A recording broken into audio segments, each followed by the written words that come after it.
Okay, I don't know if any of y'all did the extra credit part there about the background to the war. That's just an interesting part, I find anyway. But what we're going to look at now here is America's efforts to remain neutral. And AP makes a big deal about that, right? Alrighty. Okay, so for the key concept here, y'all, America is going to be neutral in this war. Remember, this is kind of a continuation of our policy to try to stay out of European wars, going back to George Washington's farewell address. Look for that continuity. So this marks a big break in it. We stay neutral initially, just like we did during the French Revolution, the Napoleonic Wars, and all that stuff. But that neutrality is going to end. You're going to see something very similar happen in World War II, where we try to stay out of it. But it's not a benign or even-handed neutrality, y'all. We definitely favor one side, okay? And that is the Allies, both in World War I and World War II. So after initial neutrality in World War I, okay, the nation entered the conflict, departing from that U.S. foreign policy tradition of non-involvement in European affairs, that is, non-involving ourselves in their wars, in response to Woodrow Wilson's call for the defense of humanitarian and democratic principles. So he's going to call this, y'all, a war to make the world safe for democracy. He's going to say we're not entering it because of alliances or because we're greedy, wanting land or anything. We're entering it for the best of reasons. Now, the next thing y'all are going to see, I don't have you taking any notes on this, but please watch. It's from a great show. I wish I had more time to show y'all more of it, about America in World War I. But anyway, here we go. Okay, so this video is going to get into why America eventually enters the war.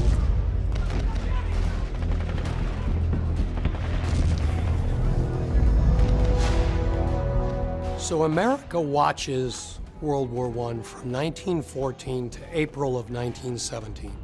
And people ask why. Why doesn't America get involved immediately? And American politicians are petrified of being drawn into a foreign war and fighting for foreign ends. Remember, the United States is a nation of immigrants. People came here to avoid war in Europe. The Americans had, from the very beginning, an official policy of neutrality. But neutrality never meant indifference or apathy. Even though we're saying we don't want to involve ourselves, we certainly were sympathetic in trying to help and aid that cause in ways that the Germans saw as being destructive to their war aims. So in all those ways, the Wilson administration is walking a tightrope. Woodrow Wilson, after all, runs for re-election in 1916 on the slogan, "He kept us out of war." And yet within a year after winning that election, that very same president is declaring war on the Germans.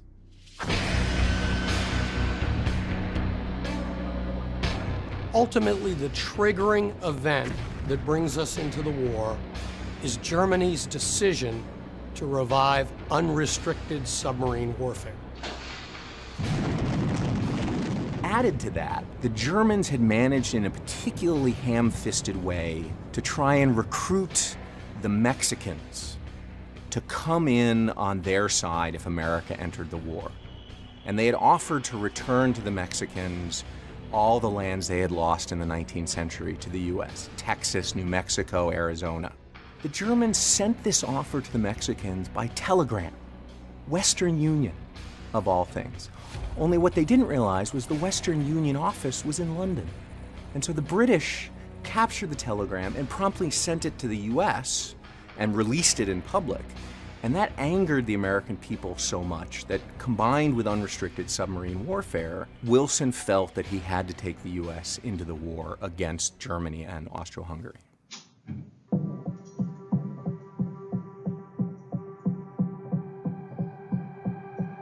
When America entered the conflict, it changed the war. Although not as much as everybody expected, because just as America was entering the war, Russia was dropping out. Now, it's a race. The Russians, and of as course, Russia this is going to be a leaving big the thing. war, When the and Russians the United leave States the war, get enough troops we can in enter this war by to saying, tilt oh, that we're fighting for scale in democracy. You favor of really the couldn't Allies. say that when They brought in the Russians men, were in there, the of material, and the resources Totalitarian. that these Well, not allies totalitarian. needed desperately. Aristotic. The French and the British were Aristoc- suffering a sense that the war was autocratic stalemated, society. that There we go. defeat might be coming, and the American commitment There we was go. a real Famous, shot in the famous arm picture. for both political leaders and for ordinary soldiers in the trenches. You Prior see to the trenches outbreak so of World common. War I, America was recognized as a strong young nation. By joining with the Allies and really helping to bring about the I just end kind of of the want you guys to have a war, mental image of it. I'll we show you a lot of positioned clips. ourselves Hopefully they won't block as them one of the all, but I'll world give you guys powers for mental the rest of the images century. What this war looked like. All right, there you go. All right, so that was a good overview.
Okay, so the next thing I have here, y'all, and I know I say to read and to highlight the major points. This is Woodrow Wilson's address on neutrality, okay? You guys could see a document like this. This is perhaps maybe a bit longer than AP would have on a test, but I did include quite a bit of it. So we're going to go through and look at that. And remember, you guys are always looking for, obviously, who the intended audience is, who's he saying this to. And be as specific as you can. Remember, you can use personas for that. Also, where is Wilson coming from? In other words, what's his point of view? As well as, of course, the historical context. So the war is going on. This is the context. The war is going on. America has chosen neutrality. But a lot of Americans, as you guys will see, are very sympathetic to the British side and to the French side based on our past history. But you also have some German and Irish Americans who aren't very big fans of the British as well. So this is his address to the people, and so here we go. The effect of the war upon the United States will depend on what American citizens say and do. Every man who really loves America will act and speak in the true spirit of neutrality, which is a spirit of impartiality and fairness and friendliness to all concerned. But I'll ask you guys, do you really think that's what we do based on what you find, how we are aiding the Allies this whole time? The spirit of the nation in this critical matter will be determined largely by what individuals and society and those gathered in public meetings do and say, upon what newspapers and what magazines contain, upon what ministers utter in their pulpits and men proclaim as their opinions on the street. So in other words, everybody's going to be judging you at this point, right? Remember, y'all need to be able to describe in your own words. Americans are constantly going to be judged. Are we truly being neutral? The people of the United States are drawn from many nations, right? As you guys know, we're a nation of immigrants, and you're going to see a lot of division between Americans about this war, and chiefly from the nations now at war, right? British, French, German, all of those. It is a natural and inevitable that there should be an utmost variety of sympathy and desire among them with regard to the issues and circumstances of the conflict. We know some of you, because of where you're from, are going to want to side one others. Some may wish one nation, others another, to succeed in this momentous struggle. It will be easy to excite passion and difficult to allay it. In other words, it'll be easy to get people all riled up, and once that happens, it's going to be hard to stop it.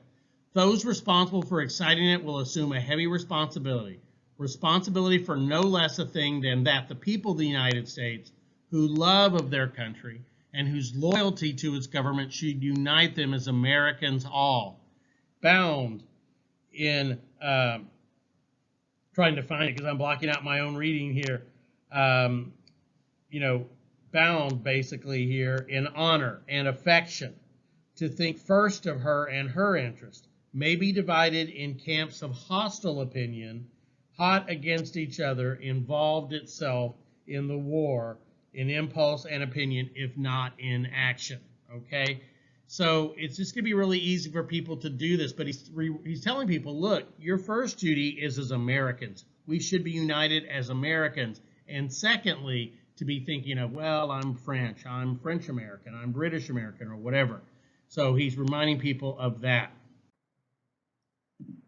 Such divisions amongst us would be fatal to our peace of mind and might seriously stand in the way of the proper performance of our duty as one great nation at peace. In other words, you got this duty, he's seeing it as being the peacemaker, the one people holding itself ready to play the part of impartial mediation and speak the counsels of peace and accommodation, not as a partisan, but as a friend. In other words, we start siding too much with one side, it's going to be really hard for us to be this neutral mediator that gets between these two groups and says, let's work out a deal, okay? Now, he then says, I venture, therefore, my fellow countrymen, to speak a solemn word of warning to you against that deepest, most subtle, most essential breach of neutrality which may spring out of partisanship. Partisanship is like being on one side or another, particularly one party, out of passionately taking sides. And this is a very, very famous quote. Make sure you highlight this one. The United States must be neutral in fact as well as in name during these days that are to try men's souls. He's basically talking about, that's a quote from Thomas Paine's American Crisis. These are the times that try men's souls, okay? We must be impartial in thought, okay? On the back page here. We must be impartial in thought as well as action, must put a curb upon our sentiments, as well upon every transaction that might be construed as a preference of one party to the struggle before another, okay? So he's kind of asking the impossible here, right? Like, it's hard. It's hard to sit back and to watch a war's going on, and if you're from that country, to not feel some kinship. Like, if, currently, if you're like of Ukrainian descent, for example, it'd be hard for you to sit back and to just see what Russia is doing to the Ukraine, okay? And not have an opinion about that. But he is basically asking that of us. Now, so, what's his purpose here? Well, he is trying to keep America neutral in hopes that America can be the sort of problem solver, the peacemaker. Who's his audience? His audience is probably Americans who are from those countries that are at war, right? Those people who are wanting to pick one side over the other. His purpose is to try to keep Americans neutral, keep us out of this war, allow us to be that mediator, okay? And so it's a very, very important speech, especially that line about be neutral in fact as well as thought, that kind of thing. And that's hard to do, all right? Okay, y'all, so we come to one of the biggest reasons why America goes to war. This is important for AP, but especially for STAR. This is specifically called out by STAR. And this is what's called unrestricted submarine warfare. Restricted means, certain rules you got to follow. Unrestricted means no rules to follow, okay? So this policy is going to mean basically sinking any ship, enemy or neutral, that is in this war zone without warning, okay? The submarine could surface and fire shells from from a cannon that it had on board the U-boat, the submarine, or it could send a torpedo. You're just sitting there minding your own business. You're over here around Ireland or England. This is the declared war zone, and your ship could be suddenly sunk. I've read some incredible accounts, y'all, of what it was like for people to be on those ships, men, women, children. You have no idea what's happening to you as your ship is being shot up to pieces, or as the ship is sinking in waters and people are rushing to try to get onto the lifeboats. It's an awful, awful way to go. And so notice this applied to neutrals. In other words, if you're a neutral over here, we're going to assume you're up to no good. And neutral ships, that's going to include, of course, the United States. Now, Germany goes back and forth about this policy. I don't want to get into all the details, but Germany at first tried to rescue people that it sunk or give them a warning to let them get off. But with the radio, or at least with telegraph, wireless telegraph, they could delay and get a British ship to come to their aid. Also, the U-boats didn't have room to carry all these people, hundreds, maybe even thousands on some of these ships. So it came to be where they would just sink them, and many people would die. But as it would shock people, the Germans would back off and say, hey, sorry, we went too far. We're going to go back to warning people. But as more and more ships came to Britain and France, y'all, it became harder for the Germans to sit back and just watch their enemies being aided when they themselves weren't getting much of that trade because of the British blockade, okay? So anyway, y'all, the Germans will announce a pledge. We're not going to, after sinking some ship and killing some civilians, we're not going to do that anymore. Then the Germans would announce, oh, we're back to unrestricted submarine warfare. And then it's like back and forth, okay?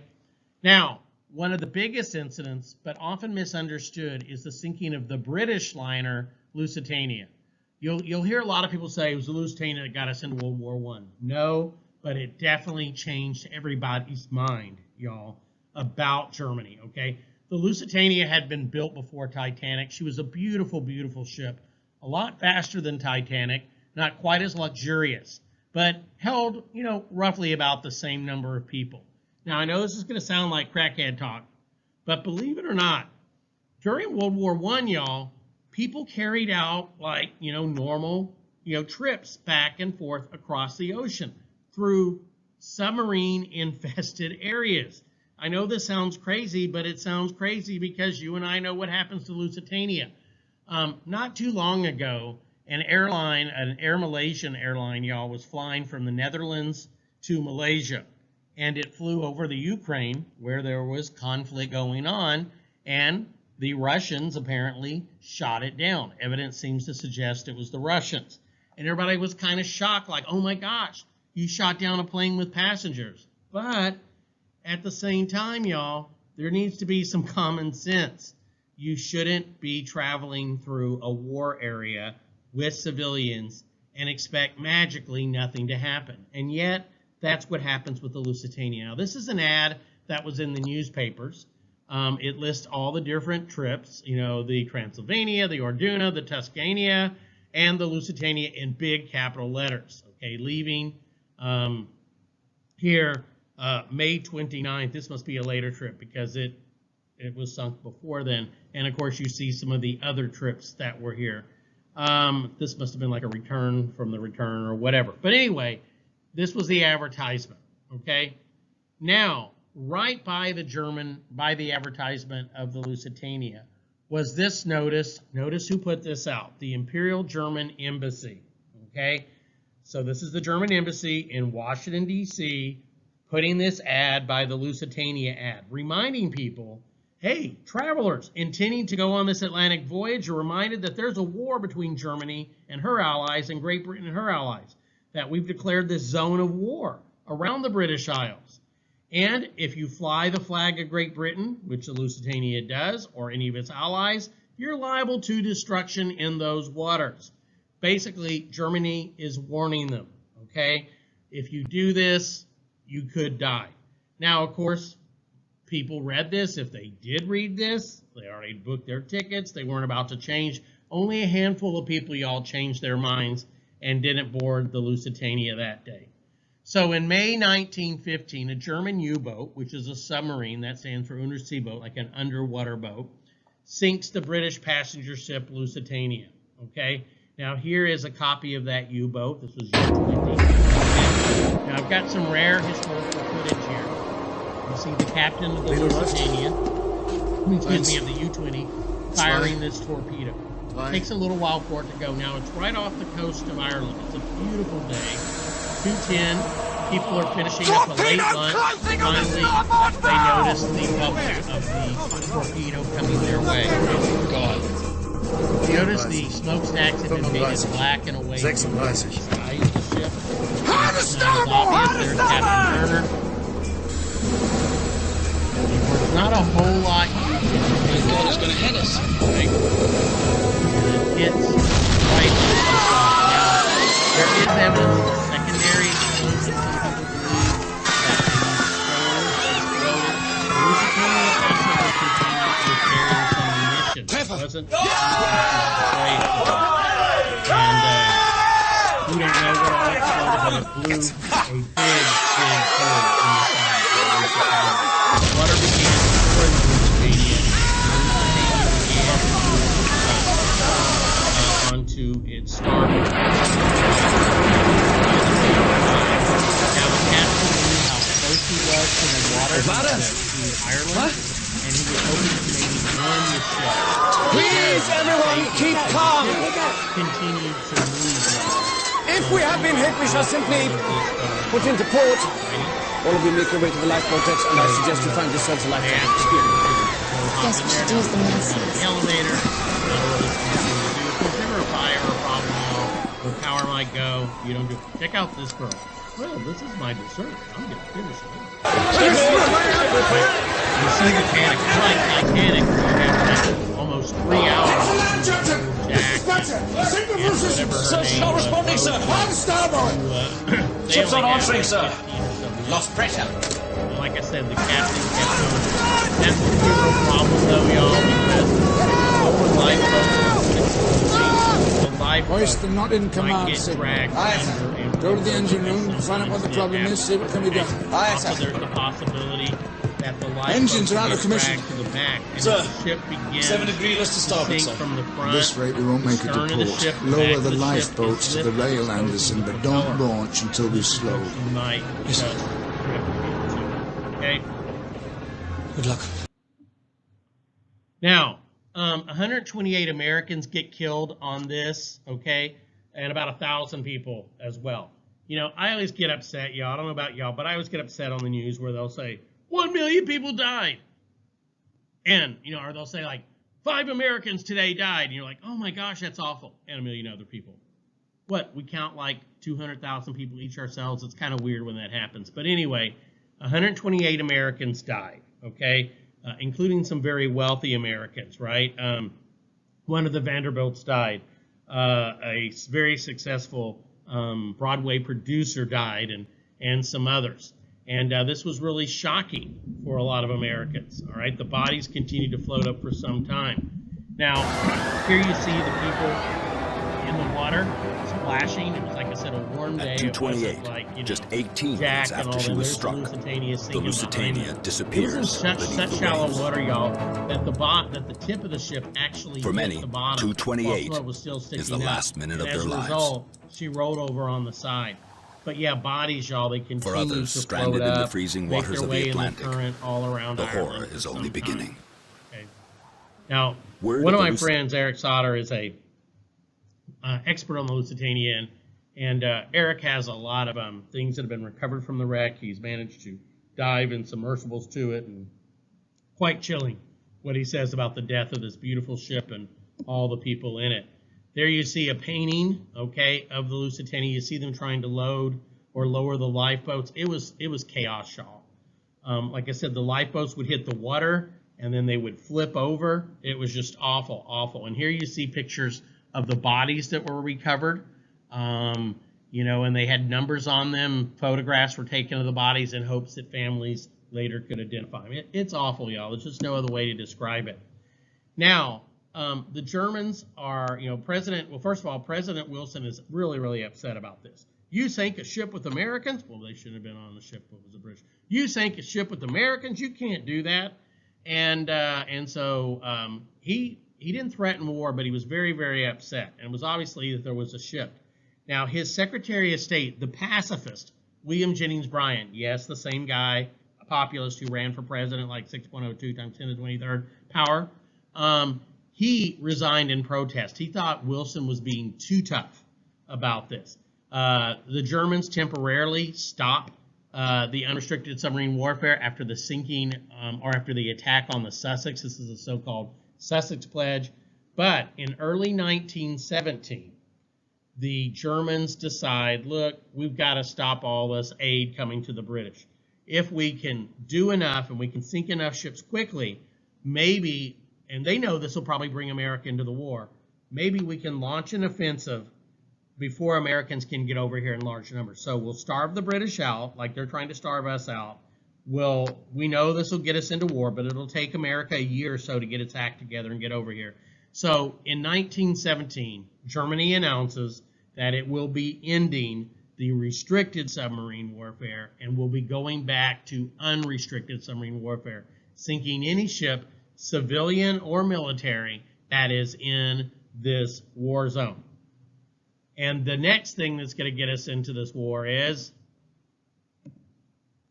and of course here you see some stuff from the Lusitania. You see the Lusitania sinking back there. But the next thing that's going to get us into the war is the Zimmermann telegram. So please make sure you know this for STAR as well as AP. So first of all, in 1917, Germany's ambassador Zimmermann sends a telegram to Mexico. Okay, so he's Germany's ambassador, and he sends a coded telegram through Mexico. It actually made its way through Galveston before making its way to Mexico, by the way. Here's a picture of Zimmermann, okay? And this is what the telegram was. It might be kind of hard for y'all to see at home there or on your little phones or whatever you're watching this, but this is just basically a series of numbers. So this was coded, right? You had to be able to break the code or know the code to know what the Germans are saying. And of course, down in Germany, you know, or down in Mexico, the German ambassador down there would have the code. Now, what this Zimmermann telegram, sometimes called the Zimmermann note, does, it gets intercepted, right, by the British. And by the way, we did keep track, y'all, of every telegram that came in or went out of this country, okay, even if coded, in hopes that we could decode it later. That'll be important later when we look at the Venona papers, which show kind of what the Soviets were up to, that we only found out about, at least publicly, all of us in the 1990s. But anyway, so this was intercepted by the British, and they decoded it. Now, when decoded, y'all, this thing was shocking. First of all, it told Mexico, look, Mexico, if you join us in this war against the United States and keep the United States busy, Germany, when we win this war, will see to it that you get your territories back that you lost in the Mexican War. All you got to do is attack the United States, keep them busy while we fight the British and the French and the Russians who were kind of still in the war, even though they'd already had their February Revolution, but it looked like they might be leaving. Now, they don't quite understand their history. They imagine Kansas, for example, up here was part of it. But these, if you guys remember, are the territories that Mexico lost. They lost a good chunk of Texas. They lost California, although that wasn't promised. So basically what they're promising them back are some of the territories. New Mexico, Arizona, and Texas, okay? All Mexico's got to do. Now, we don't know what Mexico would have done. I mean, sure, they were smart enough not to do it. But the British, y'all, were very careful. What they did was they knew this. They sat on it for a while. They waited for the Germans to resume unrestricted submarine warfare. And they said, oh, did that get you mad, America? Unrestricted submarine warfare? Well, guess what? Germany's also trying to turn Mexico against you. So when these two things together, the resumption of unrestricted submarine warfare, the Zimmerman telegram trying to get our neighbor Mexico to attack us, this was too much. President Wilson abandons his neutrality. He goes in front of Congress, as presidents have to get a declaration of war. And it's a joint session. Both the Senate and House are there. President Wilson goes to Congress and he asks them to declare war on Germany.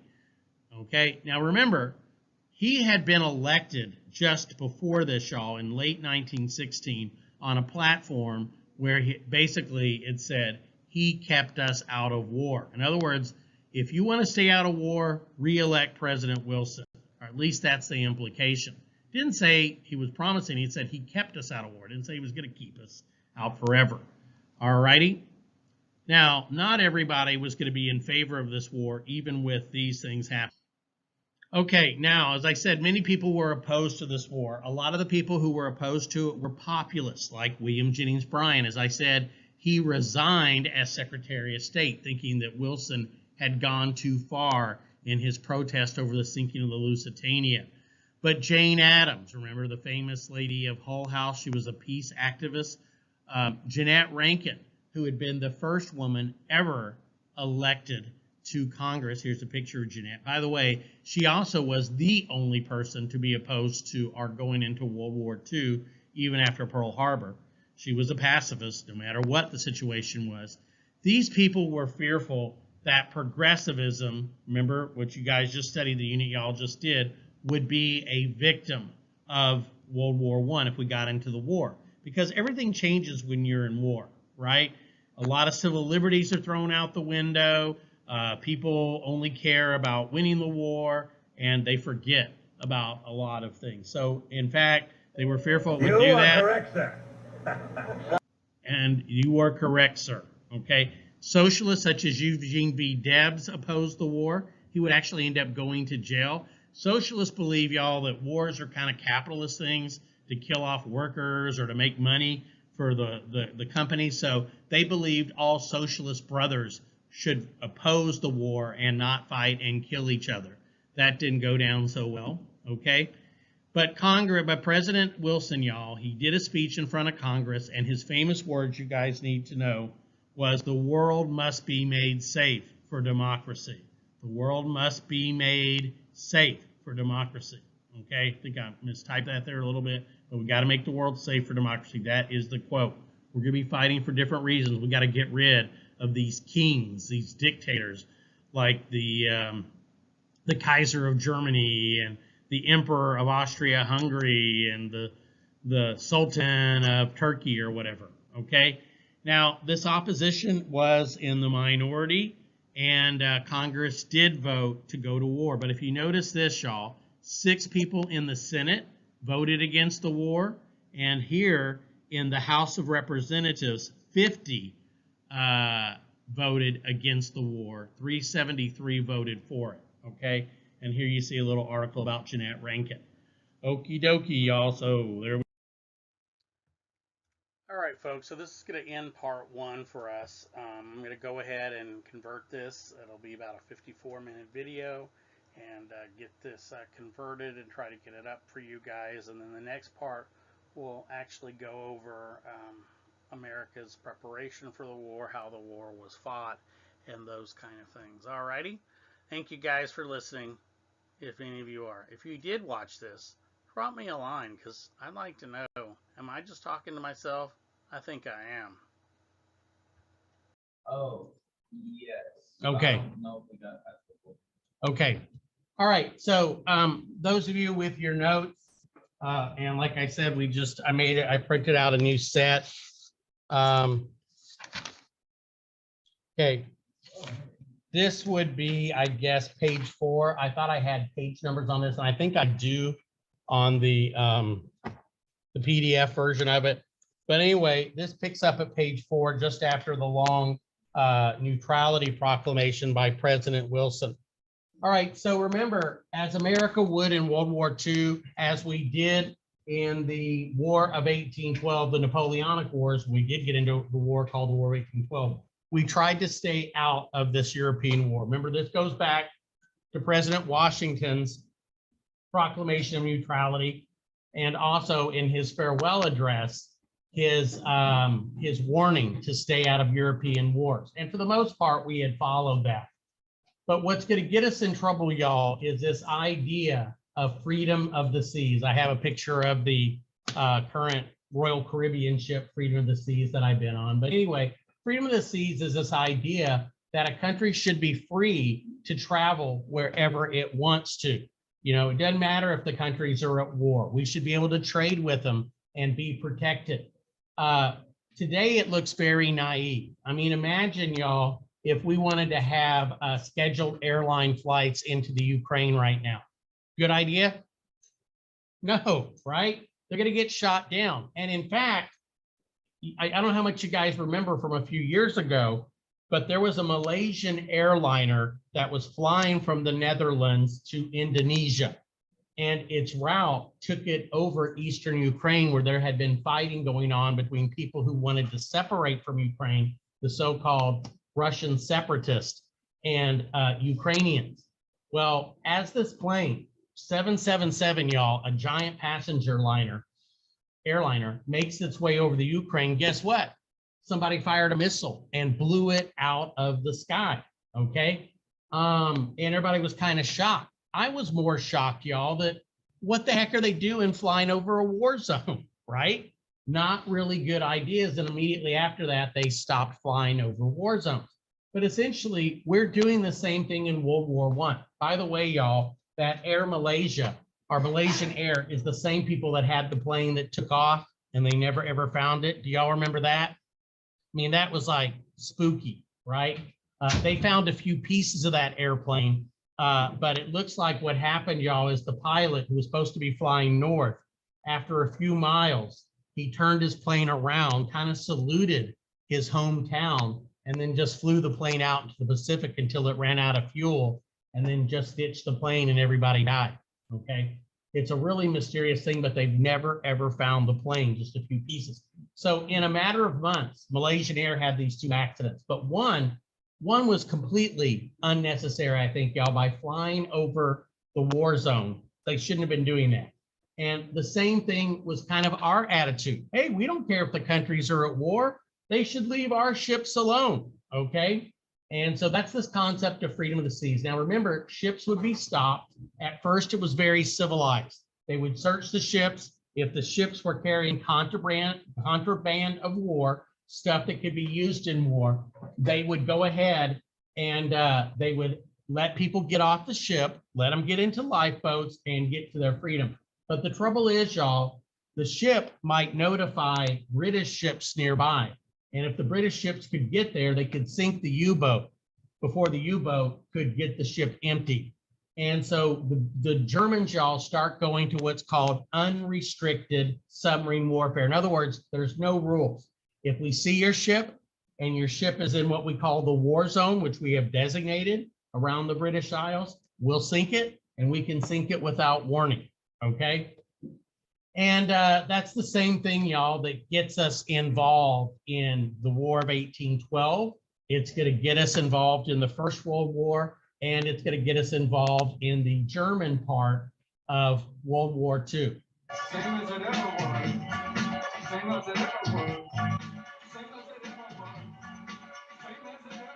So same as it ever was. All right, the next thing to talk about here, y'all, are the divided loyalties that Americans had. Now, America in World War I, y'all, was much more of a white European country as far as people, descendants of Europeans. And the thing is, y'all, so many Americans were immigrants and descendants is what it says under that little label that you guys are seeing here. And so basically people kind of supported their homelands, much like, let's say Mexico comes here to play soccer. Well, Mexicans living here may consider themselves Americans. They've lived here, they are whatever, they have kids here, but they'll root for Mexico. That will happen. I cheer for Ireland. I cheer for Britain sometimes in various things. And so when the war happened, your people who were from Germany, maybe their grandparents or parents had come from Germany, they were sympathetic to the Germans. So you see that now. I don't think they're really advocating the United States to support the Germans, but what they wanted the United States to do, y'all, was to stay out of the war and not help their former country's enemies. So you had German Americans. You also had Irish Americans. Now, this may seem kind of weird, but remember, y'all, Ireland for 400 or 500 years had been under the brutal rule of the British, and they had treated them like crap, okay? They treated them awfully. And so Irish Americans, if this hurt Britain, maybe it would help the Irish. And indeed, y'all, in 1916 during Easter, the people of Ireland had a rebellion in Dublin trying to overthrow British rule. The British were incensed, like, hey, we're fighting Germans and you stabbed us in the back when we were most vulnerable. And the Irish are like, yeah, exactly, okay? And ultimately, after World War I, most of Ireland is to be given its independence, but the Irish all were definitely not pro-British. Overwhelmingly, though, even though President Wilson had said to be neutral in mind, neutral in action, most Americans were very pro-Allied, much like, I suspect, most of you, if you have an opinion of what's happening in the Ukraine, most of you are probably supportive of the Ukraine. You might find a few people that are pro-Russian or want us to stay out. But for the most part, I suspect most people in America are going to be pro for the Ukrainians. Why were Americans pro-Allied, or who were they? Well, people who were descendants of the British Isles. In other words, people who were of English background, people who were Welsh, people who were Scottish, and maybe even your Northern Irish, your Irish Protestants would be supportive. Then, y'all, there was a really, really big tendency for Americans to want to pay back the French, to reward the French for their help. Most Americans realized that America might not have won the revolution had we not had French ships to keep the British from supplying or evacuating Cornwallis's forces at the Battle of Yorktown, that the French ammunition, the French weapons, the French uniforms, and their army towards the latter part of the war played a big part in our winning of our independence. And so there's this attitude, hey, we got to help out the French. And if you guys remember, on November 11th for Armistice Day, I did that lesson for y'all where we talked about some of the Americans who went and fought or helped the French, like Alan Seeger, the poet, who actually died fighting for the French. Walt Disney, who operated an ambulance, Ernest Hemingway, who operated an ambulance, the guy who started, well, not the guy who started, but the guy who franchised McDonald's, he wanted to go fight over there or support them. So there was a real feeling like, hey, we got to pay back the French. Now, we were pro-British, but perhaps not to the extent we are today, but there were a lot of Americans, y'all, who were pro-French. One American who was very pro-British was President Wilson. Now, Wilson, y'all, was a super fan of the British political system, right? He had written extensively as a scholar, as a professor about the parliamentary system.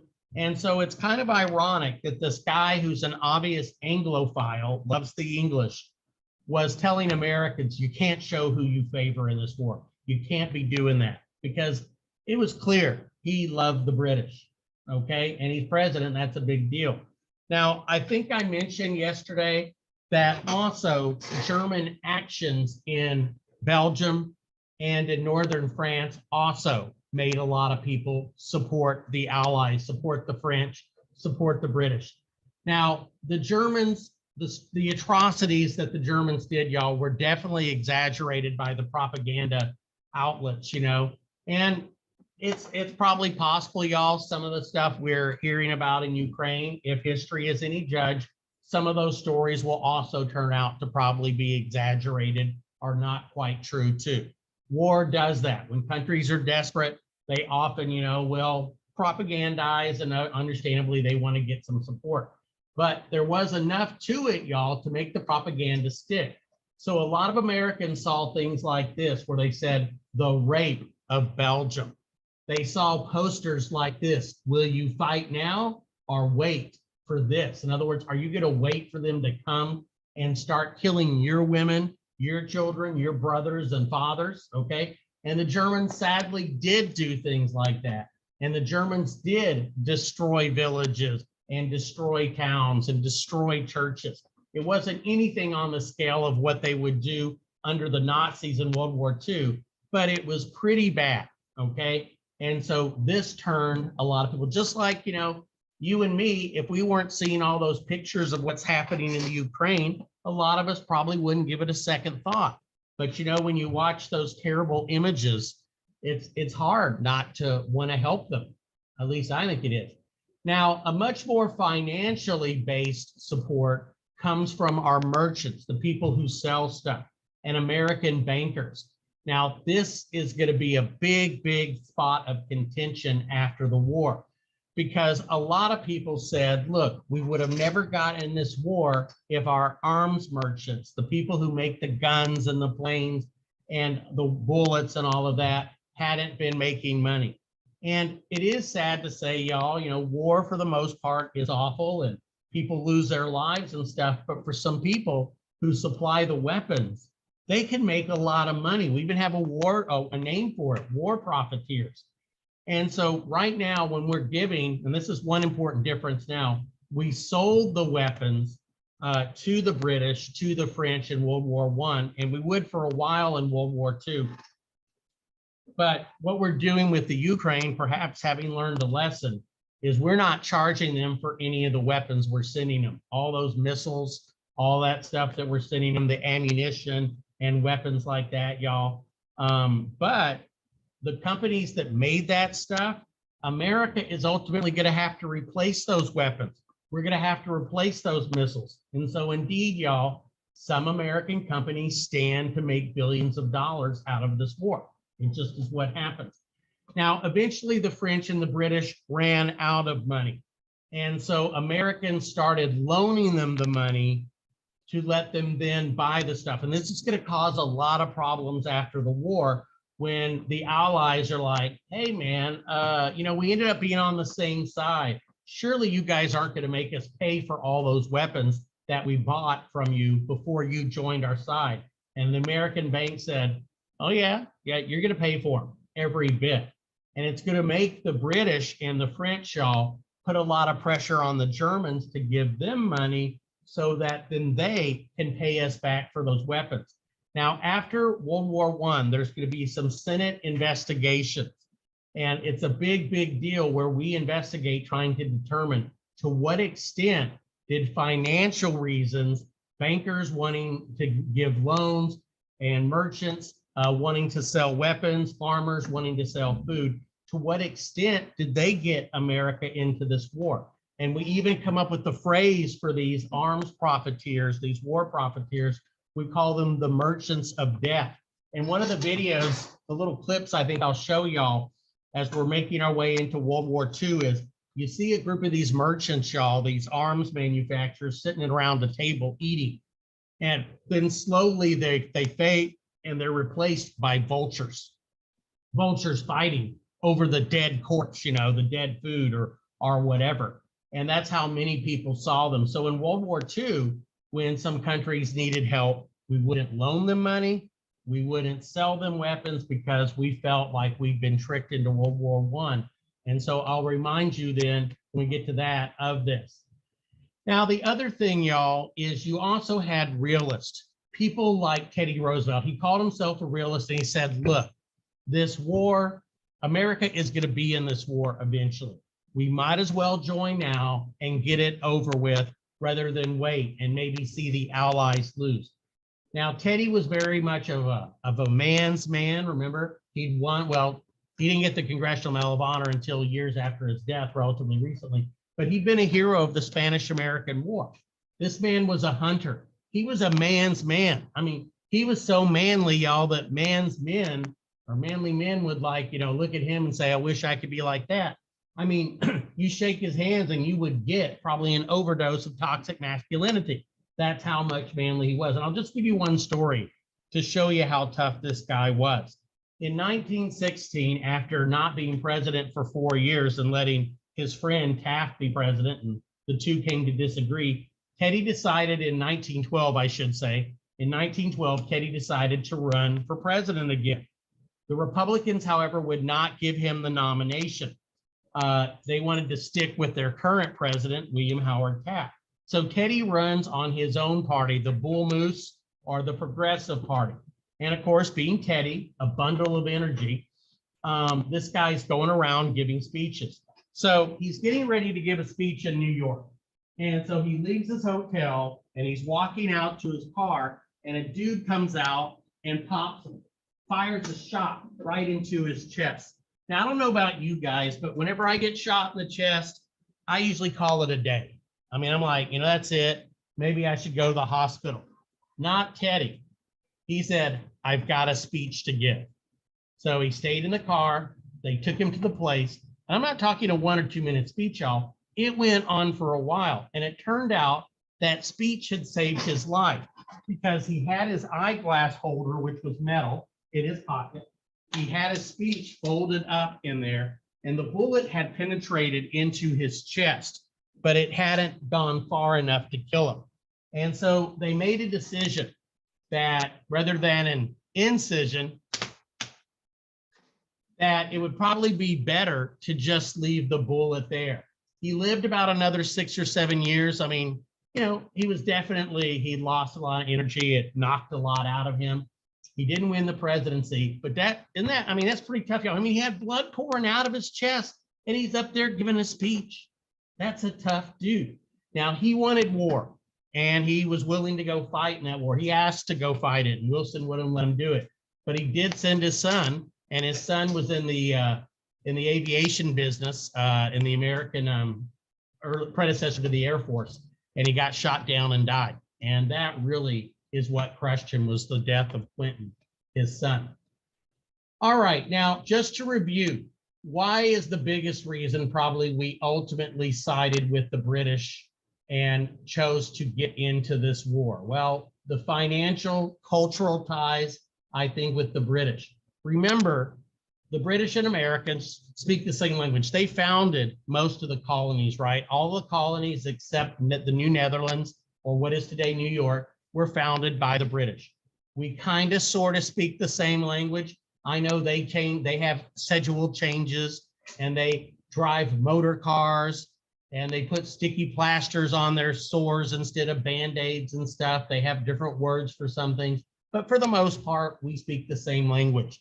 That played a big role in us getting mainly the British narrative over that. And also, and this was on the other slide, but I forgot to talk about it, when the war started, and this was something I worked on in my honors thesis in college, the British cut the cables that carried German news from Germany to New York. So by the time we heard the German version of things, Americans weren't even listening anymore. I mean, when you and I hear the news, and I gotta say, I'm disappointed in a lot of our news companies. I think y'all, ever since we went to 24-hour-a-day news, instead of having news on in the evenings and in the mornings and having morning newspapers and afternoon newspapers, I think a lot of our news gets rushed. And they're so anxious to get the story out there, they don't necessarily check everything. And so oftentimes you'll hear a story and then weeks, maybe months later, they're like, yeah, well, seems like we got some stuff wrong here. And so, but most of us don't ever hear the corrections. So if the first account we heard of something, y'all, was the British account, that's what we were going to remember. If we later heard the German account, too late. We already had made our opinions about that.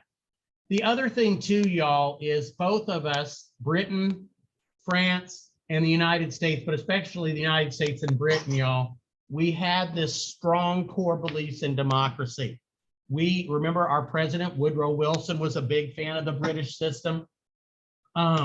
You know, they have a parliament. We took a lot of those ideas in creating our system of Congress that we have. So we have that going, whereas the Germans were much more of a monarchy. And so this was an important thing that the British had on their side.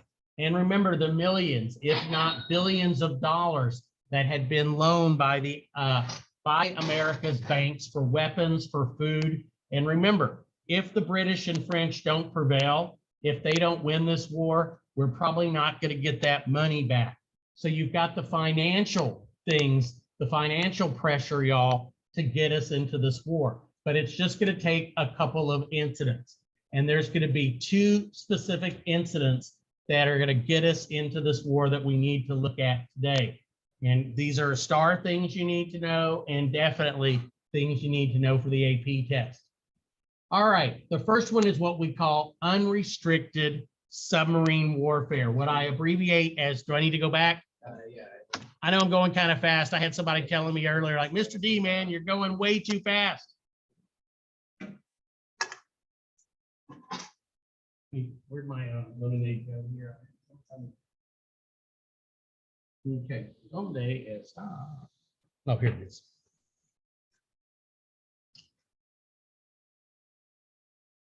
So, but we're going to look at two specific events that lead to us getting into the war.